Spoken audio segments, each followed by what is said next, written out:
Tonight in your health news, as we reported tonight as breaking news, a man may have collapsed downtown because of the synthetic drug Spice after more than a dozen people were poisoned by it over the weekend. So what exactly is the synthetic marijuana Spice, and how is it different from your garden variety marijuana? With me now to answer those questions is Dr. Mitchel Goldman from UCSD. Thanks for being here. It's good to be here. Well, as you know, this is not a new drug to our emergency rooms, as we saw over this last case relating to those people getting sick downtown. So why are we seeing more of this? Is this an easy drug to access? It really is. And you know, Kathleen, we've spoken about this before on these episodes just a few months ago. We talked about marijuana and how medical marijuana and recreational marijuana can be very, very dangerous to young kids because it interferes with growing their brains. But there's ways that you can actually manufacture different components that are like the cannabinoids or the THC in marijuana that can affect the brain.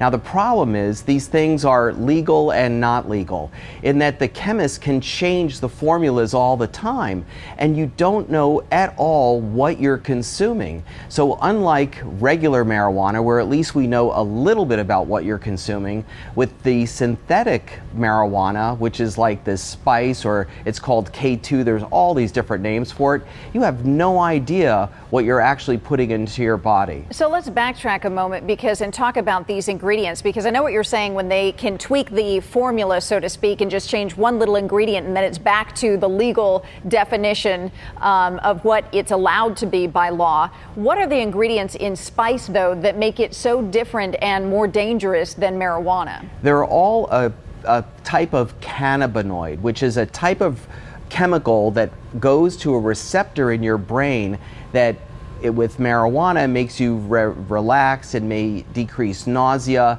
and have one set of properties. But these cannabinoids, if they're tweaked different ways, can have other effects. And so what we see from Spice is you don't get that relaxation or whatever effects you get from regular marijuana. You actually get hallucinations, you get nausea, you get vomiting, you get headaches, you get restlessness, you get these euphorias. And what ends up happening is, you know, they mix it with anything. So they'll mix it with oregano or any kind of plant.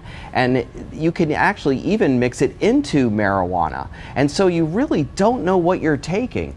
And even though we've been very lucky, and although 14 people have been sickened just in the last few days, no one has yet died, there are a number of deaths that occur from this drug as well. And Dr. G, is it highly addictive?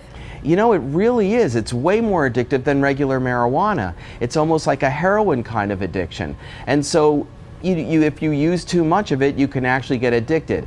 It's interesting though, you know, we both have teenagers at home, and I was asking my son Liam, I said, well, what is this thing popular in school? He says, whoa, there's no way that we're gonna take it because you actually have no idea what it is. And as we saw in some of the TV clips from this weekend, you can have very violent seizure-like reactions. So there's nothing pleasant about this. Yeah, and you really don't know how each individual, their body chemistry is going to react either. I want to put up on the screen, just because our viewers, so they can be educated, some of the other names of these brands of Spice called Joker, Black Mamba, Kush, and Chronic. And those are just to name a few, not to mention, of course, Spice that we brought to your attention today. Dr. G, as always, thank you for your input. Yes, and we're not talking cinnamon. Not at all. Okay. Happy Thanksgiving. To you too.